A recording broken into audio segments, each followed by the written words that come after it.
This is a game between Przemek and Ryan. Przemek takes black, Ryan takes white.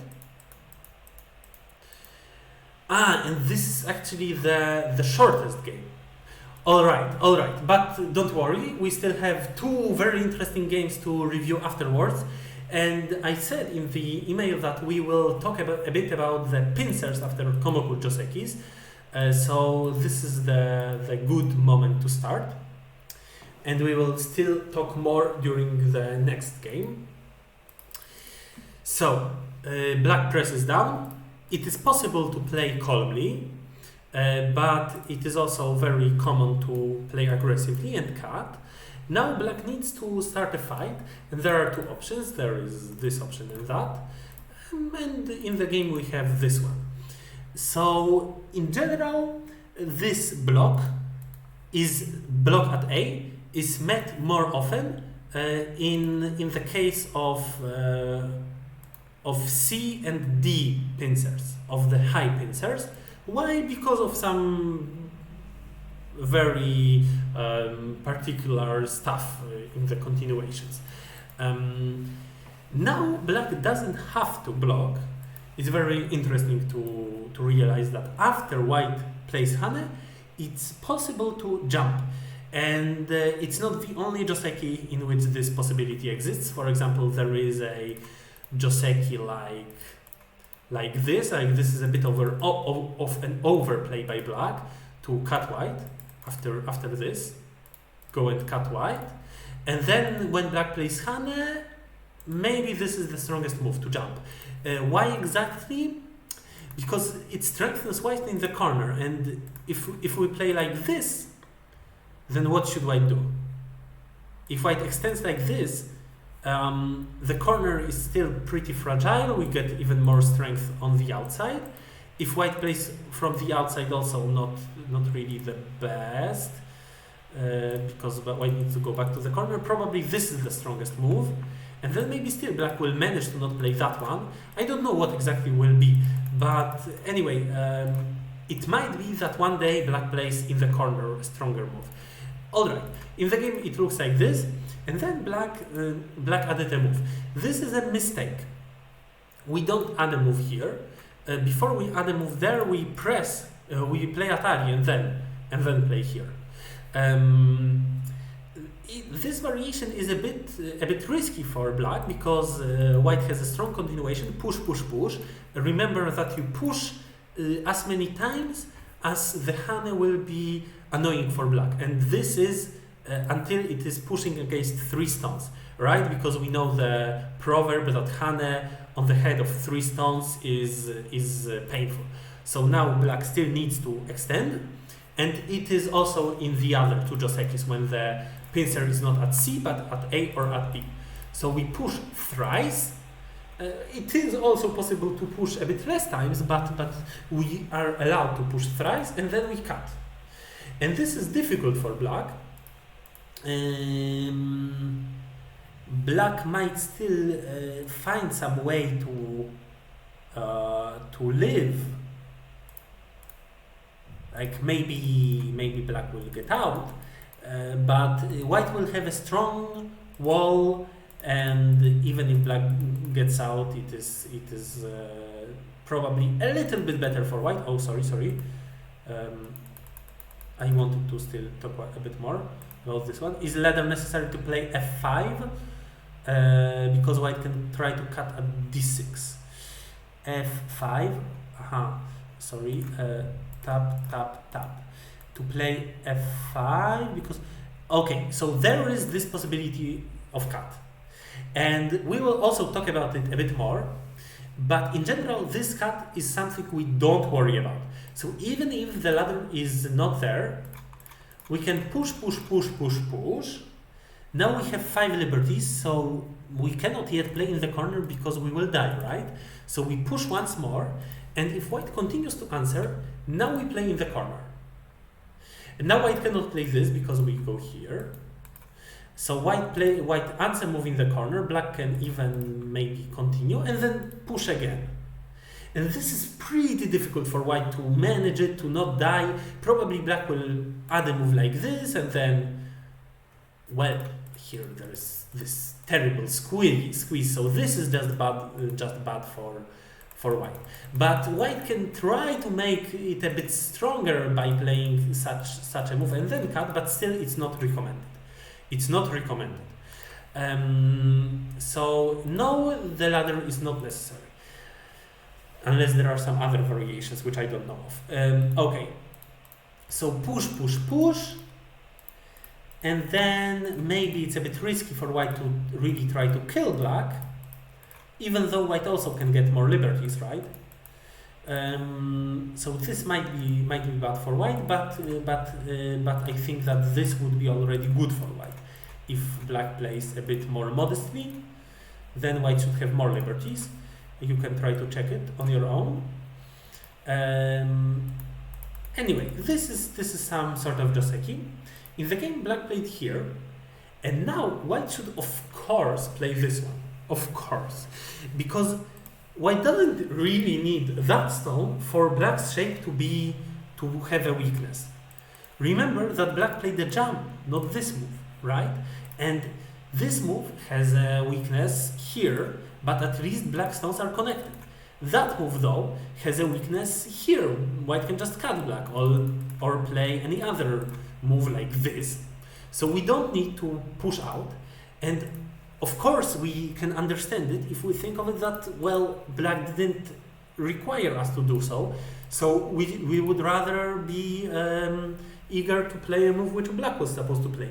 Now black is in trouble because there is no way out. Maybe black can find a way out if black first plays this and then here, but white will be annoying and white will play this one. Black goes into the corner and then white cuts. And this is just very bad for black. So difficult for black to manage such a situation. But white went out and now it became easy for black. Black just needs to go out and go out with this move and not the hane, which leaves a cutting point. So like this it would be good for black. So now just go out. Black extended. That's inaccurate. It was better to go out because we are not afraid of this cut. As we said before, black will just push, and then white will be in trouble. All right, but black secured that shape, which was not that urgent, and white gets another move here. Black plays this one, and white plays from the outside, very strong. So maybe it was better to first push and then play here, especially that it creates weaknesses on the outside. So it's a very good agi, even if we die anyway. Even if we anyway die, it's a good agi. Good feeling. Okay, and here we die, right? All right, we die. Okay. But black thought that maybe there is still some chance because maybe we can hope to have an eye. I don't know if this is for real. Like, cannot white.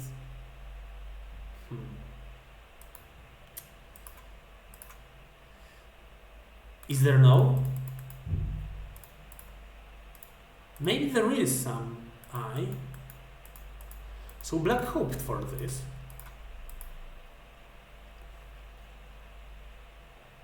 What should white play? I don't know. Maybe black doesn't die unconditionally. C6, yes, C6. All right, yes. Yes, cat black first. Yeah, so this was a problem, which you already talked about. And by the way, very good and very precise to play C6. Yes, and not this one, because this is easy for black. Black will just live, but white should cut here so that both of black's groups are connected to white's group. Like this, white can just kill black. Yes, so this was a way out. But forgetting about that way out, I think that locally in the corner it is actually a call. By the way, again, forgetting about that agi, that annoying agi, there is one move which is very useful to learn in this shape. and you will see it more in other variations of similar josekis. Instead of playing Hane, it is very powerful to go down. Why is it better? Because afterwards we can attach and destroy white's eye. And like this, white already has an eye. The eye is undestroyable. And if white answers, then we don't need also to continue. Like we can continue, but it is a continuation in center, so we can find time to create our own eye. Like this it's seki, locally, of course, locally, because globally there is that move. So very important to learn this go down. It is just a better move, a tesuji. That joseki is pure madness, yes, and today we are just trying to find a little bit of logic in this madness. We will still talk more about it during the next game.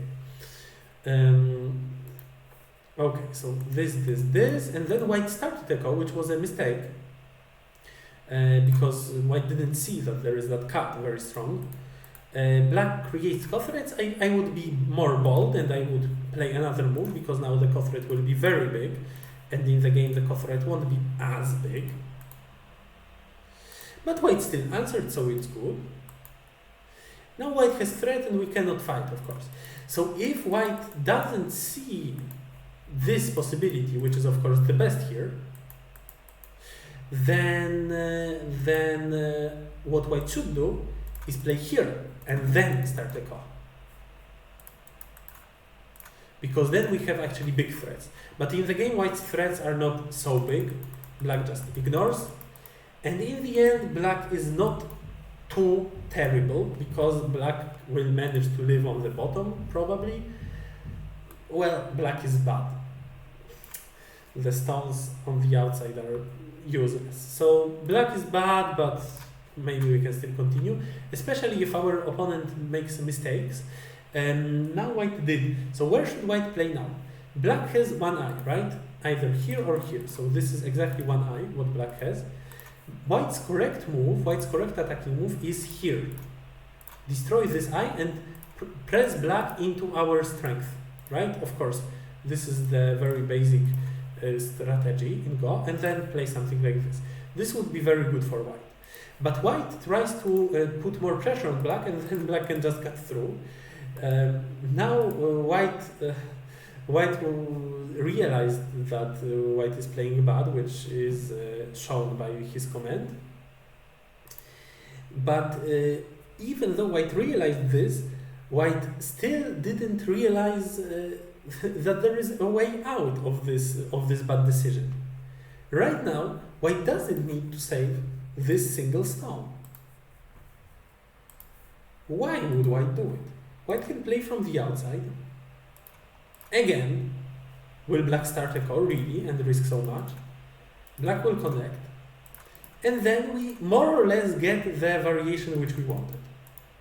Or maybe we connect here. No, but then, I don't know. I would rather... Or maybe we just play Tenuki, but I think like this is its best. So we don't need to continue a bad decision. But often it's very difficult for us to change our plan during the execution of the plan. So white connected, and now the game becomes playable for black if black captures, but black played this one and black didn't realize that this move kills black. And by the way, right now it is move number 52. Both players played 26 stones, and I would say that black can count on living with 9 out of these 26 stones. So that's not too much. Yeah. The shortest game, very difficult joseki. So first of all, we need to remember that we are not too scared of ajis in this shape, whether it be A, B, C, or D, any of these moves by white, because Like, even if we were scared of this variation, even if we were scared, and usually we are not scared of it because white's corner is not stabilized, but even if it is different, that white already managed to stabilize the corner, and then white plays here, then we can still just ignore the two stones and play like this. So this agi we are not that scared of. On the contrary, we want white to decide, because white is now a bit annoyed with this shape, that there is so many agi and we can use it only in one way. I should add also E move, which is often played, right? That white pushes. And white cannot get all of this. White cannot both push many times from that side and get the two stones, or cut. White cannot do all of this stuff at the same time, so we just leave this shape with 5 possible ways of attack it, and white needs to choose one of them. It is more important to save the stones on the bottom. This is one thing. Another thing is that white should have extended. Another thing that black should have played this first. And then also we could remember that this jump is a move, and what happens after? Well, many difficult josekis. That's it about this game, and let's move to the next one.